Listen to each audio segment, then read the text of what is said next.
This used to be my playground. That's all I remember from the song at the end of the movie. Hello and welcome to the next episode of Matt and Todd Go to the Movies, Benji's Drive-In Quarantine Edition. A podcast where Matt and Todd saw a double feature at Benji's Drive-In. And here we are, 2 days later, talking about it. Not as instant as we like, but when the movies end at Benji's, they end at 1:30 in the morning. Who's got time for that nonsense? I am Todd Domer. And I'm Matt Malloy, and yes, we're excited to be back with you to deliver our thoughts on another movie. But first, a word from our sponsor. That sponsor is the Santa Fe Writers Project, or SFWP for short. And today I want to tell you about one of the books published by SFWP called We All Scream. This book is actually written by the founder and director of SFWP, Andrew Gifford. It's a memoir that details the rise and fall of the Giffords Ice Cream Company and the family behind it. Some of you from the DC area may remember Giffords. I have read it, and it will really keep you turning page after page to find out what happens next. I highly recommend that you check it out. And SFWP is offering 25% off to all of our listeners when you order through the website sfwp.com. Just use the coupon code MOVIES when you check out. This applies to We All Scream or any of their other great titles. Thank you, Santa Fe Writers Project, for helping make the magic happen here at Matt and Todd Go to the Movies. Everyone go support a small business and buy some books. That's some pig. Yes. Alright, that's the last time I'm going to mention that. We got to move past it. It's all good. I've got to move past it. There's no we involved. It's my doing. Well, today we're going to be talking about a movie which was alluded to by Todd's intro music from Madonna, who is one of the stars of the film A League of Their Own. Probably my strongest intro connection. Hits on a lot of points. Yeah. The movie, the person who sang, and the person who's in the movie are connected. Yes. Yeah. Good job, Todd. Thanks. You did it. Yeah. If only I remembered more of it. Yeah, so Madonna's in this, Rosie O'Donnell's in this, Tom Hanks is in this, and Geena Davis is in this. I always forget the sister's name, but she's been in so many movies, and I just cannot remember her name. Well, I can't either, so... Yeah. I can tell you my favorite movie she's from, which is Point Break. Okay. So, but... That doesn't necessarily help. No. Oh well. She will be the sister. Kat. Yeah. Kit. Kit. Téa Leoni's in this movie for one shot. That's true. Which was, I don't know why that was funny to me, but it was when I saw her. So what's A League of Their Own about, Todd? Well, it's about something that happened in the 1940s. And both of our assumption is that this is a real thing that happened. It was historical. But that during World War II, they kind of closed down baseball, Major League Baseball, for a year. And in its place, they had a few women's teams that played baseball. So this is kind of the story of how that league formed, and follows kind of one of the teams, and especially the main character, played by Geena Davis, is sort of the star of the team, and her sister's also on the team. And so, you get a lot of fun baseball stuff. You get some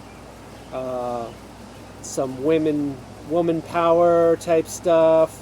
Women can do it. And you end up with sort of the movie about the league, and about the team, and about two sisters' relationship as well. So, and both at the beginning and the end of the movie, you get kind of a flashback, like you have all the characters are older, and they're kind of meeting up because the Hall of Fame Baseball Hall of Fame has added this wing to it or this exhibit to it about the American baseball Women's baseball league. league. American Women's Baseball League, maybe. I feel like it had a ton of letters to it, and we're missing a couple. There are a couple missing, but anyway. So yeah, Todd, what did you think of this film? Well, I also like this film. Just like it's not on the level of Field of Dreams where Field of Dreams lays in my heart, but this is a really good, solid movie, I think. And the way that Field of Dreams, anyone can get enjoyment out of it, but it's specifically made at the time for probably that father-son dynamic. This one is kind of for, I don't know, this isn't sexist to say, right? It's for women, and it's about a sister relationship, really. Like, you can certainly pick stuff out of it that applies to your life, absolutely. But the core of this movie is how women are treated when it comes to sports, I would say, as a whole. Specifically baseball for the movie, and then this sister relationship of one sister kind of for all of her life has outshined this other sister and their dynamic from it and stuff like that. So, I thought this movie has really good acting in it. Again, there's like one thing, when the acting is concerned, there's like one character in this movie who I could not stand every time they're on screen, which was John Lovitz's character. Because I don't like John Lovitz, and I just think this is such a stereotypical John Lovitz role, where it's like, it's just him. I don't know, I feel like most of the time he's either quote-unquote acting, is that he's just off script and just saying whatever like comes to his mind, because he's quote-unquote a comedian or whatever. So some of his lines always felt some of his scenes always felt a little disjointed to me, because I feel like, and maybe I'm completely wrong, but he would just say whatever's on his mind. Like, he tells a cow to shut up in one scene, and it's like, I don't think that was planned. But Geena Davis and, unfortunately, the sister's name that we can't remember, both, I think, do really good jobs and play this movie very compelling, of the sister relationship and how one feels about each other and stuff like that. Tom Hanks does incredible, because he's Tom Hanks playing Jimmy Dugan, and washed out ball player, and even Madonna does well. I mean, I don't know, for some reason my instinct is to think she won't do well, but she does.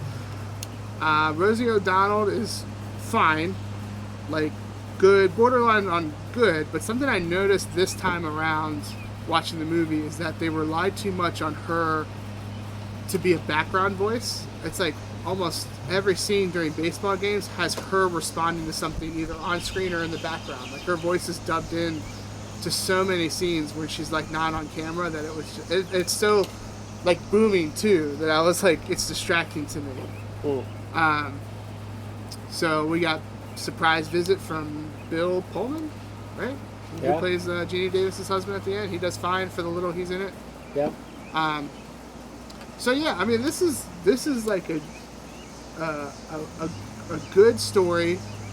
Hopefully it's about, I mean, I know it's not like an absolute true story, but we're assuming everything about this league is real and good, and yeah, it's just a good, heartfelt movie. Like, you reach the end of this movie and you're like, that feels good. Like, I feel good. I'm not depressed at all. Like, I mean, like, this is a good, feel-good movie with some powerful performances and some good performances. It makes me think of, like, how Geena Davis just fell off the face of the earth. I think the last thing I saw her in was that she was a character in Glow, this last second season that happened on Netflix.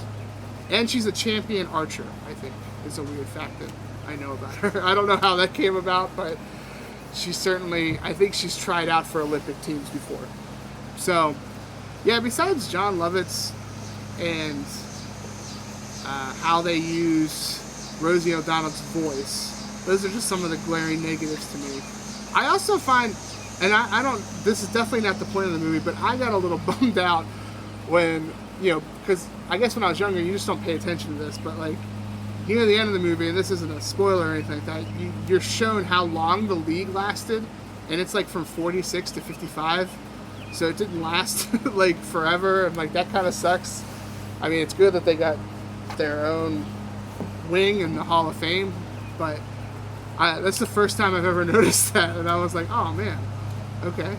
So certainly not a distract from the movie, but just an interesting thing I will point out. And I will end my summation with, if you haven't seen this movie, go see it. It's a good movie. You will have a good time. Unless you absolutely hate baseball. Which then I think any movie that involves baseball you probably won't enjoy. I don't know. But it's a good movie, strong acting, good story. Go see it. Yeah, I agree. I agree. That's all. No. Yeah, this movie's been high on my list for a while. There's a lot of different kind of storylines weaving together. You have Tom Hanks's character, where he's actually the manager of the team that you follow, and he has Rockford Peaches. Right. He has his struggles with alcohol, and sort of comes out of that by the end of the movie, but at the beginning he just doesn't care at all. So there's sort of this idea of down on your luck, rags to riches type story, and there's also this story of how do you build a team and how does a team come together. A lot of different strong personalities on the team, and how do they mesh and form like a winning component. And we've already talked about sort of the sister angle, the sister rivalry. So I think there's a lot of different, and there's like this idea of women going out to do something they love versus staying home and taking care of their home, which they may also love, but that's definitely contrasted a couple times in this movie. So I think there's really something for everyone. Again, if you hate baseball, it's going to be a hard sell for you, but if you're willing to at least tolerate it, there's a lot of other stuff going on in this movie that is quality. So I really liked it. It's definitely, as you mentioned, Todd, well acted. It's an enjoyable film. When you finish, yes, you will say, that was nice. And isn't that what we all want to feel when a film finishes? That was nice. Man. All right. How many... There's a lot of obvious things, but I want to find something that is not so obvious. How many incredibly long peas would you give this movie? Yes. There is a scene near the beginning of the movie where Tom Hanks comes into the locker room full of women and stumbles his way drunkenly over to some kind of trough. and ends up peeing for a really long time, to the point where Madonna's character actually times it, and I don't know if we ever hear the actual you don't length hear the of time, I don't think. But it was But Madonna impressive. plays the scene like she's attracted to it, and that kind of freaked me out. Yeah. So So I'm gonna say I'm gonna go like 3.8 on a scale of 0 to 5 incredibly long peas for my rating for this. It's a movie that I really liked for a long time, and it's a little campy in some ways upon further review. Sure. But I think it's still a solid movie with something for everybody. Yeah, I think I'm a little surprised that you're a little bit lower than I thought you would fall for saying it was one of your favorites. It's been on your favorites list for a long time, but it wasn't certainly in your top 5, because I don't remember hearing about it in your What's Your Favorite Movie podcast. Right. Yeah, I think it's hard because this time, I mean, I still really enjoyed the movie, but these like kind of glaring things that I didn't like just were so prevalent this time around. Like, but it's still like I don't want to like completely dock so many points to it because it's still a great movie. So I'm gonna land. You know what? I'm gonna say 3.82. Like I think that's a great rating for this movie. It's not as timeless to me as Field of Dreams, but it's still good. You're still going to have a good time and you're going to enjoy it. And maybe some people will even like this more than Field of Dreams. That's fine. It's your right to feel that way.